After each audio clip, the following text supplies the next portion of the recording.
The next day came quicker by than I really wanted it to.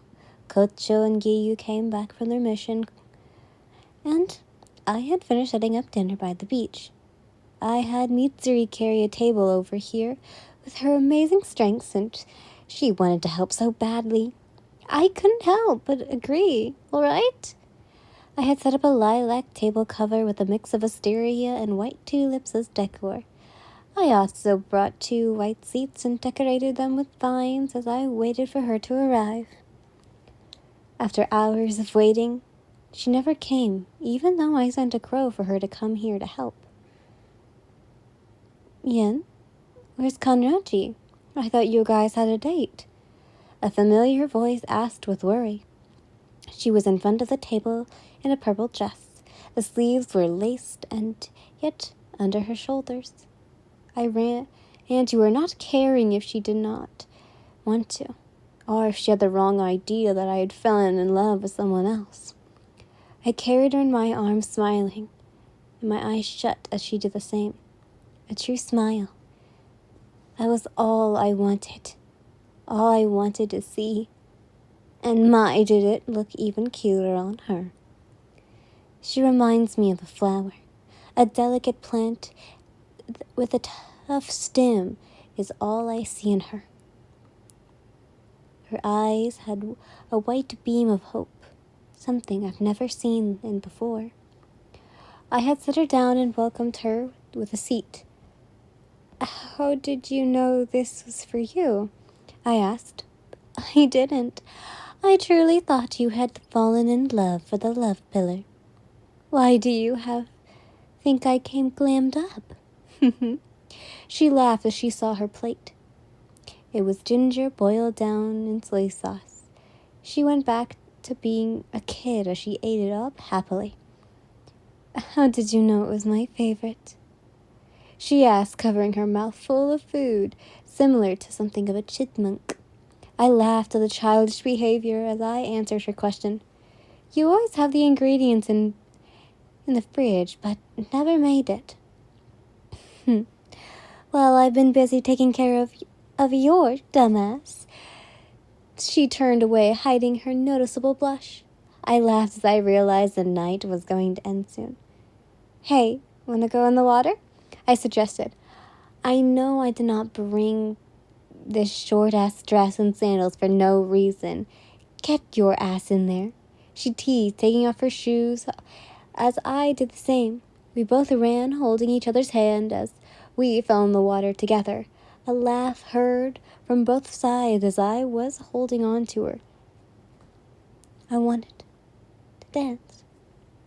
So, we did. I stared into her eyes, knowing I could get lost in them for ages. But something pushed me forward, and I finally got the guts and kissed her. Her pink lips touched mine, and I held her close, not wanting to let her go. Not now or ever. I wish we could stay like this, but like all great things, they must come to an end. We parted, catching our breath as she spoke up. Ian, She was cut off by a crow.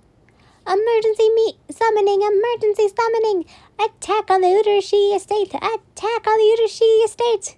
It repeated, and she quickly ran to the table, changing into her uniform as I followed, changing into mine. If that's what I think it is, then... She sighed, handing me a tin that seemed to come out of nowhere, with something inside. We both ran as I put the tin safely in my pocket, as we jumped onto the estate roofs, then through the forest. We arrived at the same time as Shinogaswa. A sigh of relief came as we got there, and I continued running until Shinogaswa held me back. The estate.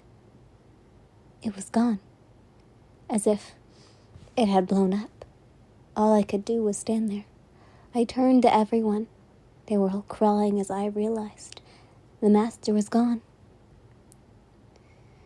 No one, the one who took me in, was gone.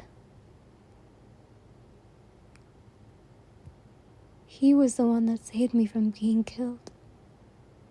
He let me stay with Kocho. He gave me another chance at life. And now, he's gone.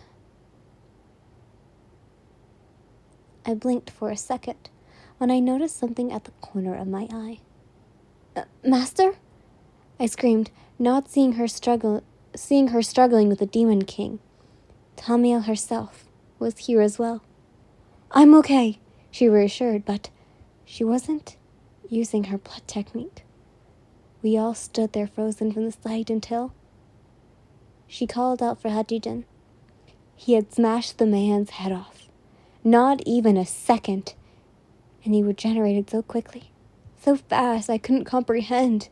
It was as if it was blown off. Like a light had blinded me for a split second. And then it was back. All of us became enraged with a slight scent as we ran to fight. We all charged forward, not paying attention to our comrades, not even our own heartbeats. One step closer, and we all fell into the rooms.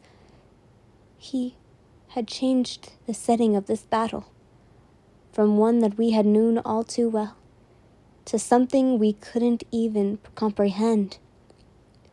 Kocho? Hey guys! Sorry for this video being so short, but I do want to kind of apologize. It is not my fault, but it kind of also is. So the reason why I didn't post on Friday was, technically it all started Wednesday. I was not feeling the brightest, so that is why I decided to do my little spider. And then Thursday hit. I usually pre-record them a day ahead.